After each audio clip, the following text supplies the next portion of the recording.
Thank you for coming. Coach Hazel is joined from your left to right by receiver Josh Boyle, safety Luke Wallet, and linebacker Luke Beck.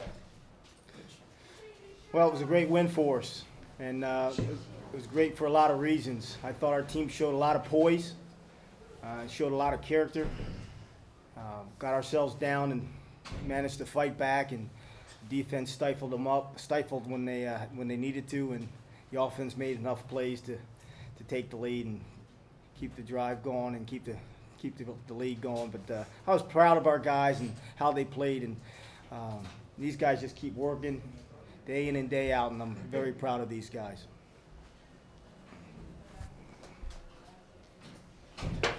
Luke, can you talk about your run? Because that was a monster hit.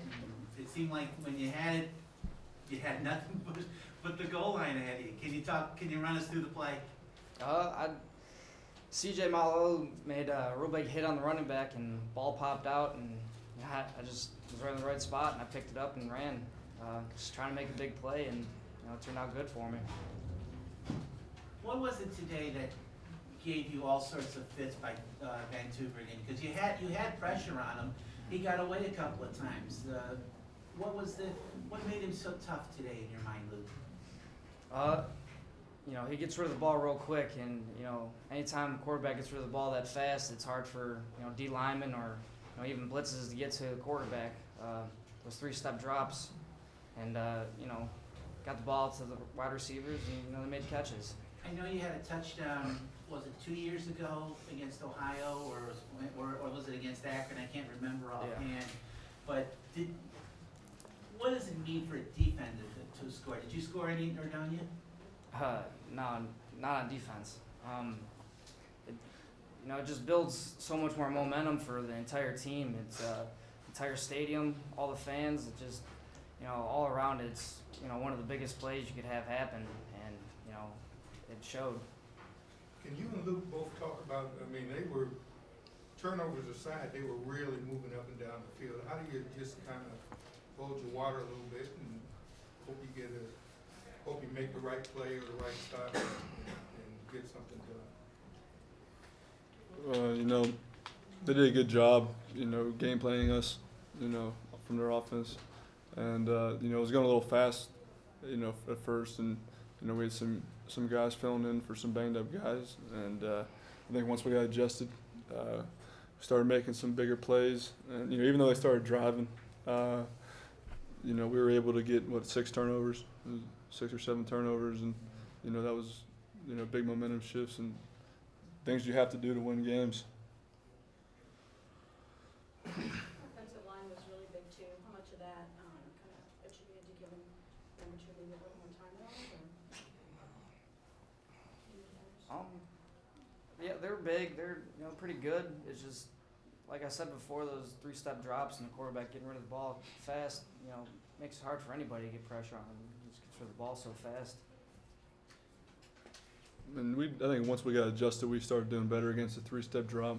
I think we started jumping more routes.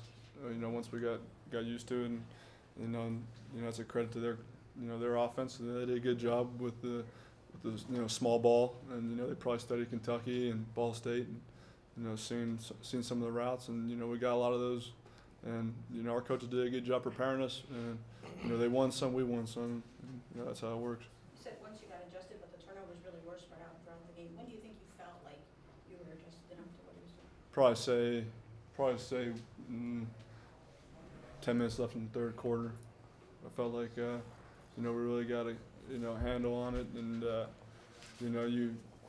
once you start seeing the same plays over and over, and the way guys line up and the way guys stem off the line, or some of the hand signals they give, and you're able to just those little things you can pick up throughout the game, and they really make a difference in the second half.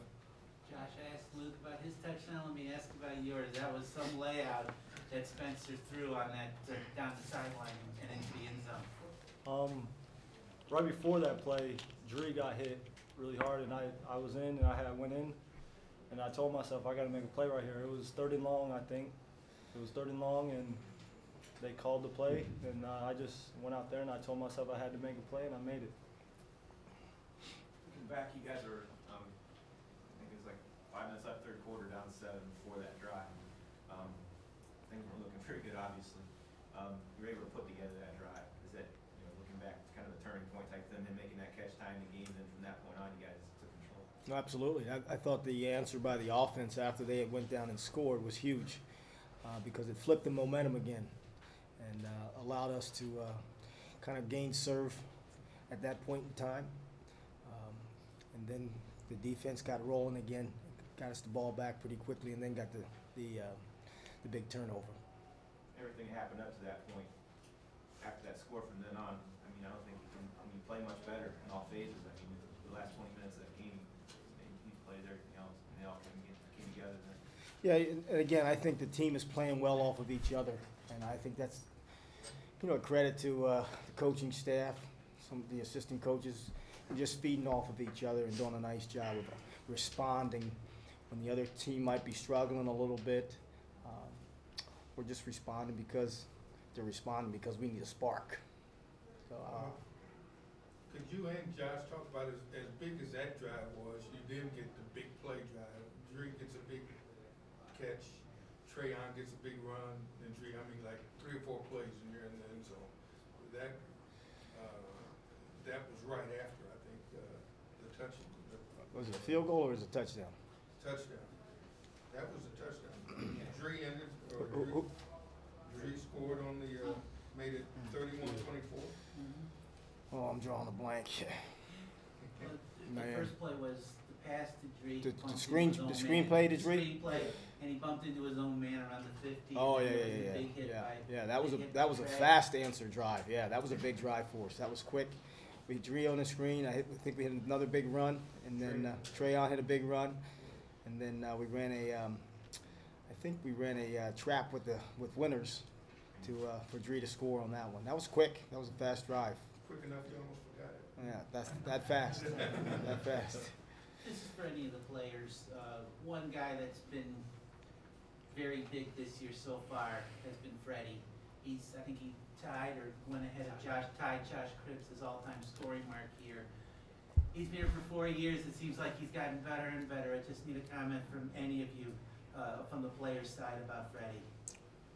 He's clutch, and kicking is a huge part of the game, and whenever you get points, it's you need him, and Freddie's been very, very, very good. It's credit to him and how much work he does, and we need him as much as he needs us. So For being a kicker, he puts in a lot of work. Just in the summer, he puts just as much work in as any position player, and couldn't be more proud of him and the stuff he's doing this year and the success he's having. Josh, anything from you? They basically hit it right on the nail.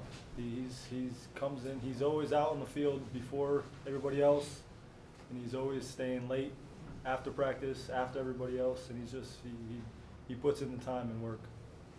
Coach, homecoming is always a special time for everybody in the Kent State community. You got a lot of alumni come to the game. How does it feel to get your first homecoming win as a Golden Flash? Well, I think it's great for all the people that come back. And like I said earlier in the week, you only may get a chance to see us once throughout the course of the year. So it's nice for us to be able to get the win for those people coming back as well as all those local people that are here. So it's a good win for us for a lot of reasons, a lot of different reasons. Give us an update on Jake Dooley. He hit his head pretty good. I'm sure, I haven't talked to the trainers yet, but, he might have been out. I'm not sure. So we'll have to reevaluate where he is. And Greg didn't come back. I don't think he came back in late either, did he? I saw Richard hobbling in and out, so I don't know. I'm not sure how bad his is either. We're banged up a little bit right now, so this will be next couple days. We need to make sure we're getting a lot of treatment. Dre took a hit. Was that? Yeah, he's fine. He'll probably be a little sore tomorrow, but he's okay. Can the players talk about this, what happened at 24-17? Is anything said collectively or anything kind of triggered what ended up happening in the last 20 minutes? just when a moment like that happens, you go down. It's just your back's against the wall, and really, there's a couple things you could do is fight back or cower down. So Cleary kept fighting and didn't score the rest, and our offense kept getting us big scores. So it's just battling against adversity, and we did it. I think one of the biggest differences too that, last year if we were down 24-17, I think everyone was looking around for somebody to make a play, and I think this year everyone wants to be the guy that makes that play, and I think that's one of the reasons we're having success like we are. Yeah, as an offensive group, after we went down 7, the offense stayed calm. We regrouped, said we just gotta stay calm and just do what we do, and we drove right down and punched it in. You got your first 3 and out once you tied it before the game. I don't know if you guys knew that. It was just momentum off of that even, because they've been on the field quite a while. Right. Getting momentum back like that, you got to do everything you can to try and keep it on your sideline, and nothing bigger than getting a 3 and out other than getting a turnover, but 3 and out was second best. Coach, you talked about a while ago, you mentioned a phrase called Kent State toughness. Is this a game, a microcosm of that statement? Well, absolutely. Like I said, I think we showed character. I thought we showed poise, but we also did show toughness. And we got a lot of tough guys, tough-minded guys in our locker room right now. And I like being around them. Coach, in the past, getting to 6 has almost been a mental block within this program of getting to 6 wins. Did you sense this week that guys were forcing themselves not to think of, what that gets you? And We don't talk a whole lot about that, to be honest with you. We talk more about the MAC championships and those types of things, because if you take care of the MAC, everything else takes care of itself. But there's a calmness in the locker room with these guys. There's a confidence and a calmness. And I think it has a lot to do with their preparation and them trusting each other and really believing in each other. for the players, getting to that and having that behind you now, does it allow you to play a little more free? We never really thought about it. Like he said, it was never really brought up that much. It's, each week it's game to game, and it's really just preparing for that week to get the victory. It's just, all we really talk about is getting that MAC title and going to the bowl game. But, we got to prepare each week, harder than we did the week before.